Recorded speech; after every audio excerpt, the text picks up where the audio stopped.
Descendants is good because of the subtext.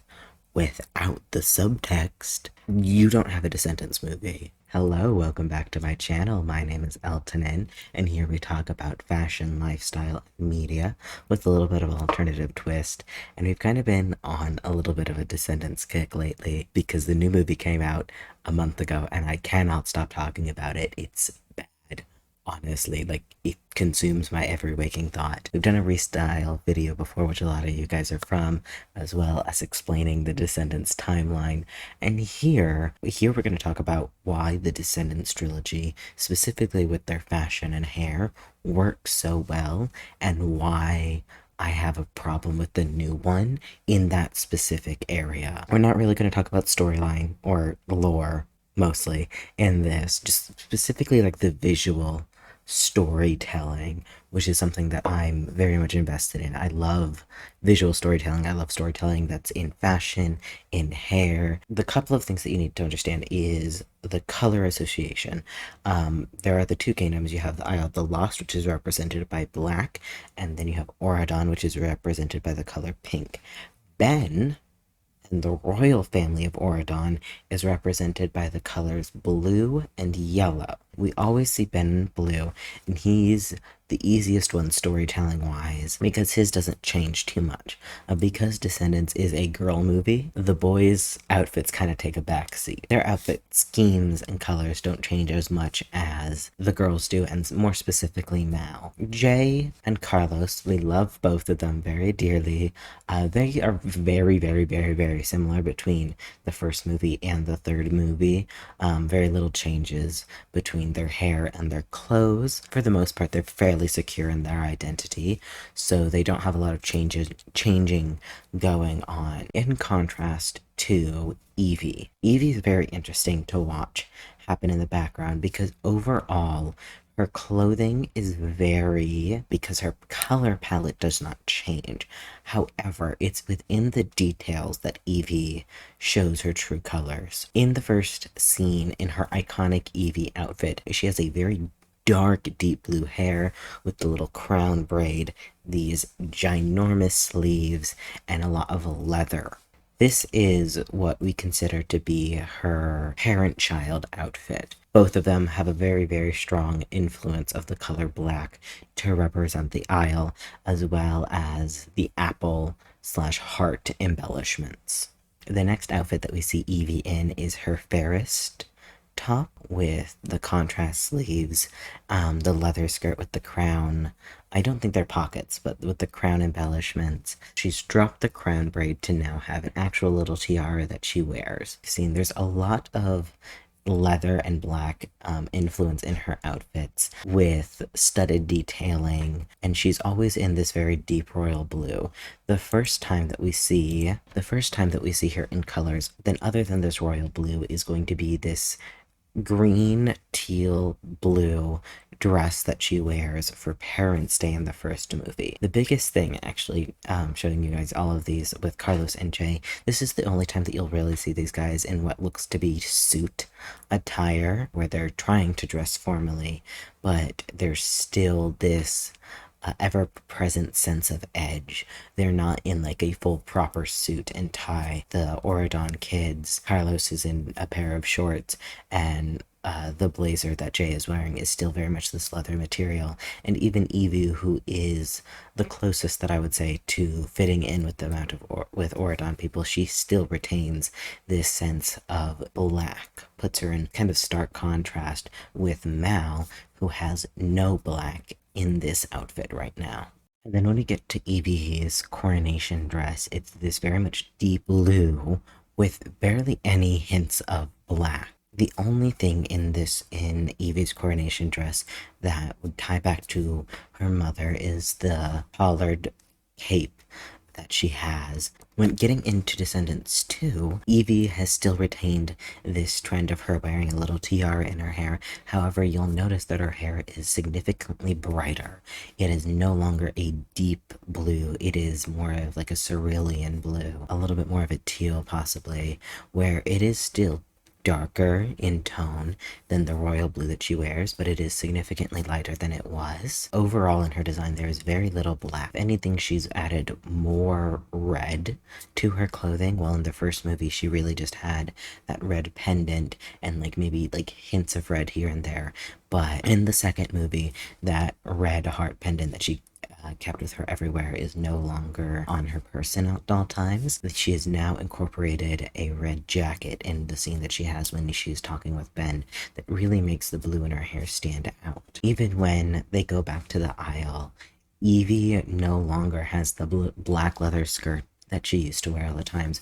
Her sleeves are not as large as they were in the first movie, and she has, again, another significant pops of red in her choker and in her fingerless gloves.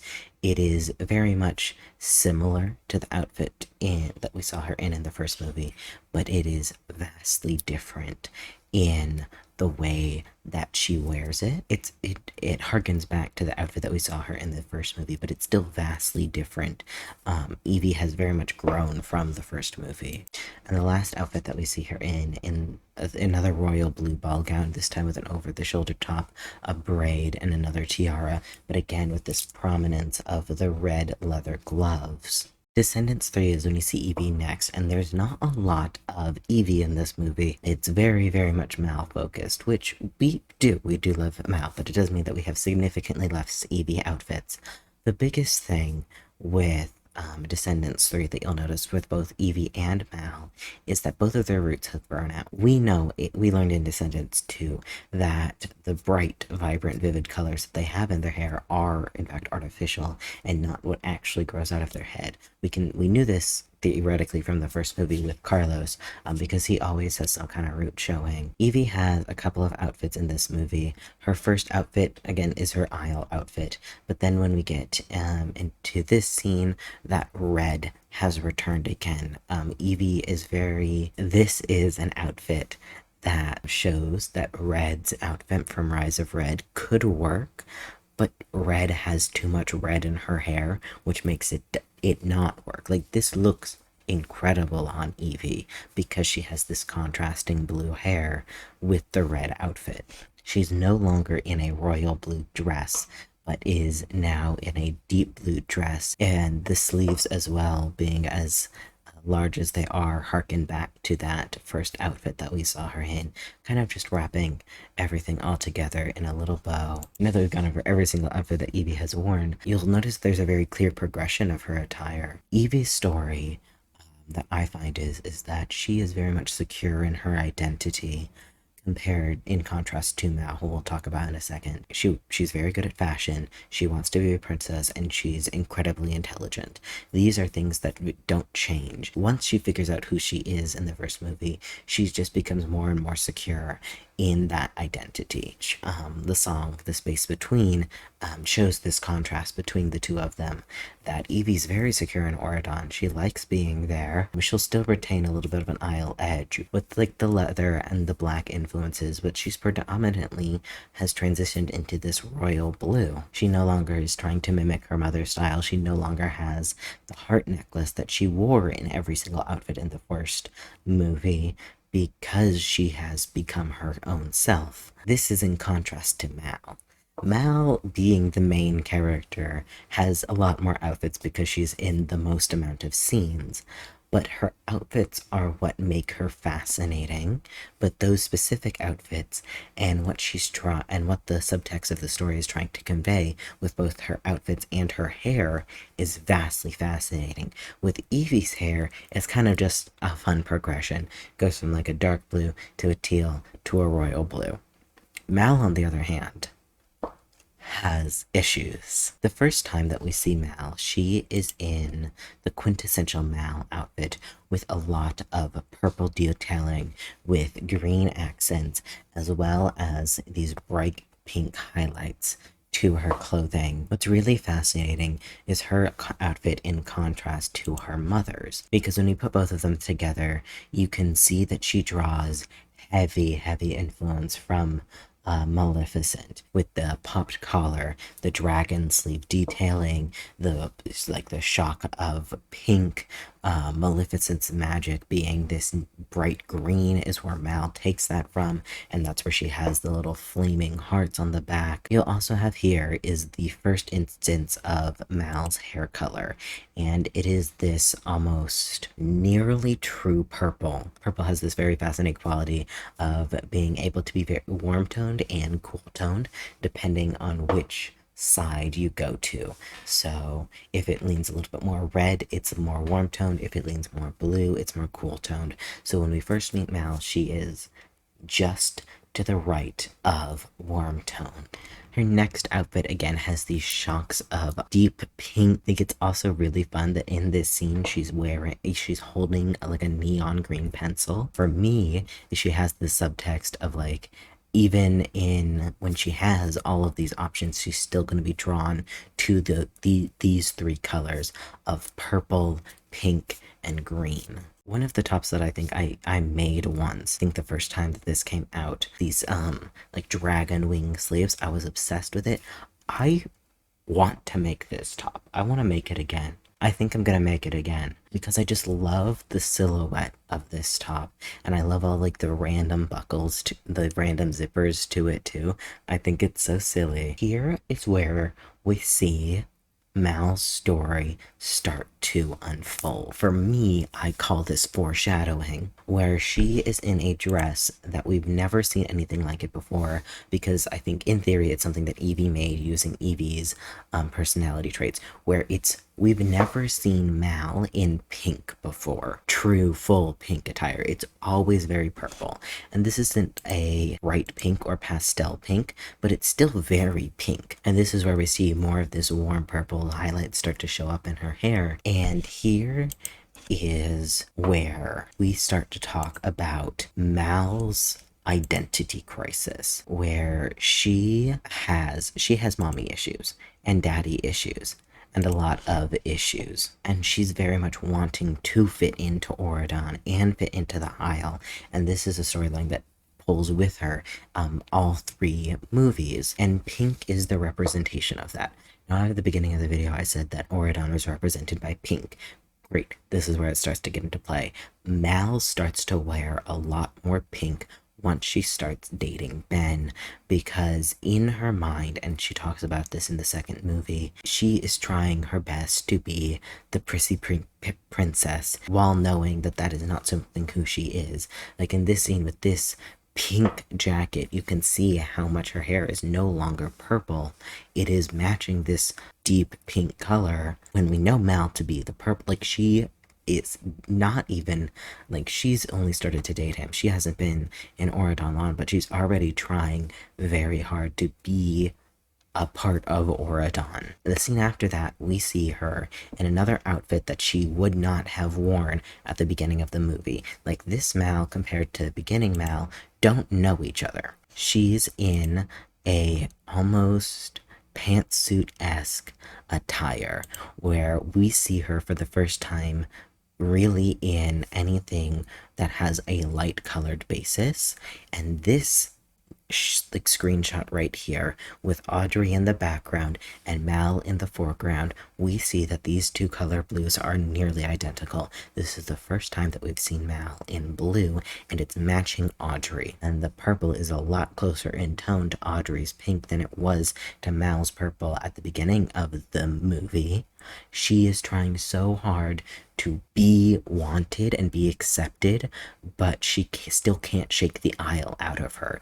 Even when she does her best, she still gets called out by Queen Leia, Aurora's mother, and Audrey's grandmother for being a part of Maleficent, and in this scene, from the Isle, always from the Isle. And even though she's done magic to make Jane and Lonnie's hair cool, they still don't accept her. And the next scene that we see her in is an purple that she has not worn before that's lighter than any of the other purples before. She has this color reminiscent of the first outfit that she wore. Her hair is the pinkest it's ever been, and she's in this pastel purple. She looks gorgeous, by the way. She looks stunning.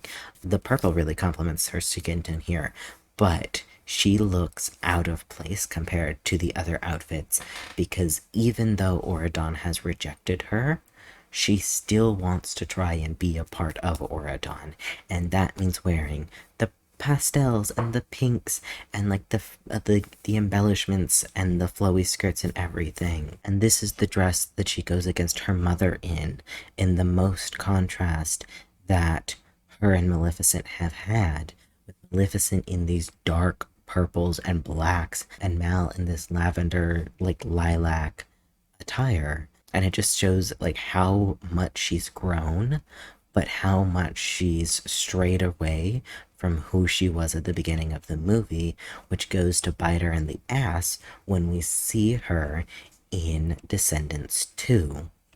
Descendants 2 is the furthest from Mal that we see Mal, and we'll never go back to it. We see her in mint green and pastel blue with blonde hair with the purple ends, because she is trying so very hard to be this like pretty princess with the jewels and the light colors, and she's trying so hard. And we see her in the outfit where her hair is in a bun and those ends are pulled back. And like, while she looks stunning because it's Dove Cameron, obviously, she looks vastly out of place from where we've seen her, yet she fits in with Auradon. And that's where we have the scene of her and Ben going out to dinner and him realizing that she's been using magic this entire time. She's magicked her hair, she's magicked her food, she's changed her entire wardrobe, because it's not so much that she's changing herself for Ben, because Ben likes her no matter what. It's that she's changing herself for Auradon. Is she wants to be again wanted and accepted, and she's still going through this massive identity crisis of not knowing who she is, and her clothing reflects that. The subtext is important because it is the text. Mal goes back to the aisle and she meets my favorite character, because I always love the hairdresser, Dizzy, who calls her hair washed out blonde with purple tips and is very much not happy with it. So they give her a whole hair transformation in which Mal, after theoretically breaking up with her boyfriend, gets bangs. And then we see this scene of Mal back in her old attire, but she's in pink hair. Now this slays on Mal, but what's deeply funny is that she didn't go back to purple like she had at the beginning of the movie, because Mal's still in her identity crisis. No matter what, Auradon will still have a hold on her. She can go back to the aisle, she can be rough and tumble again, but she cannot lose that hold that Auradon has on her. And that is reflected in her pink hair. She could have gone back to purple. Nothing is stopping her from doing a different type of purple. Evie had a different color of blue every single movie, and Mal went to pink. But it's very fascinating when you stick her with Uma, who's still in this very much aisle clothing. Even though Mal's back in this purple and pink and green, she is now in contrast to Uma instead of Audrey. But they match each other in the same duality that Mal and Audrey were in deep contrast with each other, with Audrey in the pastels and Mal in the deep colors. Uma and Mal being on opposite sides of the same coin, and their hairs reflect that. Like, Mal doesn't have this bright neon with Uma having these teals, blues, and everything. No, their colors aren't. They're on the same like value, the same like tonality. Now Mal's come back to Auradon after talking it over with Evie, and we see her in the blue and the yellow dress. That she does not look like herself. The yellow's too vibrant. The blue, she is not a royal blue girly, and she looks even more out of place as she's still trying to make Ben happy with her, only to find out that he's been spelled again because it's Ben and he is a damsel in distress. That even though she's changed a part of herself and she's trying to be this person for him, she still does not fit. And then we have her turn into a dragon, and that whole scene happens, and then she looks like herself again in the same colors of the stained glass portrait that he made with purples and these magenta pinks, and her hair changes again. It becomes a darker version of the pink she had before. Mal's become more secure in who she is, and she's back to the deep purples, and she's dropped these hints of green. She's dropped the vibrant pinks, she's dropped the yellow, she is back to Mal, and she's more secure in who she is and who she wants to be going forward. Is that she doesn't have to be this perfect Oradonian princess. She does not have to be a reflection of Ben in Ben's colors. She just has to be Mal, and she will be loved and accepted for that. Then Mal in Descendants 3 starts off the movie in the bright purples that we know her for. Her hair is the most true purple it has ever been. Alright, compare this purple hair to the first movie purple hair. Her hair is purple. She is purple now. She's got the dragon back again. She's got the bat wings back again. But she is more herself than she's ever been before. This is iconic Mal to me, and they look really good together as a matched pair. But her hair is purple, okay? It's bright purple. She goes back to the Isle of the Lost and meets her father. And the fascinating thing about this is that we see in like real time her hair taking on these blue streaks. Her attire is different, all right? She has these true purple clothing. She's still in black and leather because she'll always be that girl from the Isle, but she's in a true purple. True purple is Mal's color, and it's taken 3 movies for her to get here, but it's here now, and it's going to stay. And this is in contrast to Audrey. Audrey was brunette in the first movie, and then she was missing in the second movie, but she was brunette, and now we see her. Audrey, we're going to do a little side tangent, we'll get back to Mal.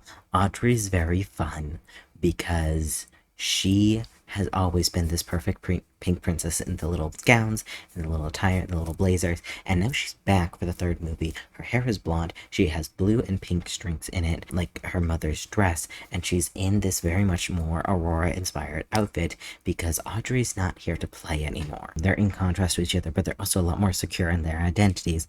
Mal is back in these purple and green outfits, and her hair is the true purple, and then she gets these like bright blue highlights in her hair. And Audrey has also colored hair, but it's blue and pink, and they're both in contrast to each other, but at the same time they're taking influence from each other. Mal has always tried to be Audrey, and Audrey is now trying to be Mal. That's what happens when your mom cursed her mom to sleep for 100 years, and then you guys both go to school together, and she was promised to the king, and then you spelled the king, but turns out he actually was in love with you the whole time, and now you're engaged, and she's pissed because she was told her whole life that she was going to be queen. A couple dyed streaks in the hair is exactly how that turns out. At the end, we see Mal again in a dress that harkens back to the first movie, where she's in more of a lighter purple dress that's in contrast to her hair, with the purple and the blue highlights to it, and alongside Ben, who matches her so well, and they're very cute together. Mal's story has always been one of self-discovery and identity, and it's shown through her clothing. Same thing with Evie. Evie's clothing, while it hasn't changed as drastically, shows this concept of her being fairly secure in her identity and kind of just exploring it as time goes on. She doesn't need to go through like massive style changes because she knows who she is. But Mal doesn't know who she is until the last movie, when she's gone through everything, where she's tried to go back to the Isle and then wasn't able to do that and went back to Oradon and tried to be like a perfect girlfriend for Ben, and Ben didn't even want that in the end.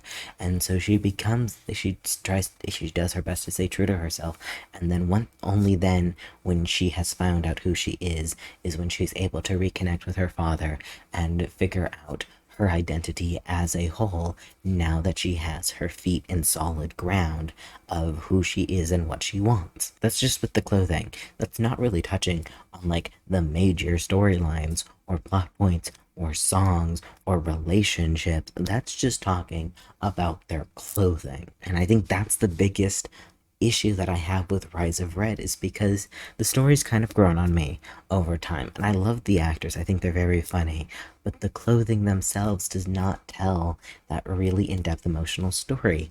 And then you have Chloe's wig. Mal and the rest of them changed hair colors. They did. They changed wigs. They were all in wigs, but the it did not change every scene. Like, any change was a progression and then stayed the same. It wasn't going like, oh, which is disappointing because I love Chloe's curly hair. I think it's really great that we have a main character that has super curly hair. Like, at least make it consistent.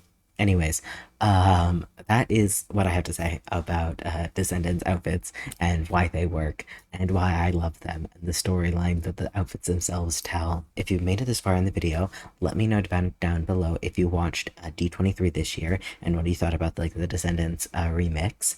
Bonus question. Percy Jackson. How are you excited about that? Because I'm very excited about that. But yeah, thank you all for watching. I think we're like a little under 100 away from 1,000 subscribers, which is so cool. Thank you all for being here. I am planning that out. I think I want to bake something. I think that would be fun. But yeah, I will see you guys all next time. Bye.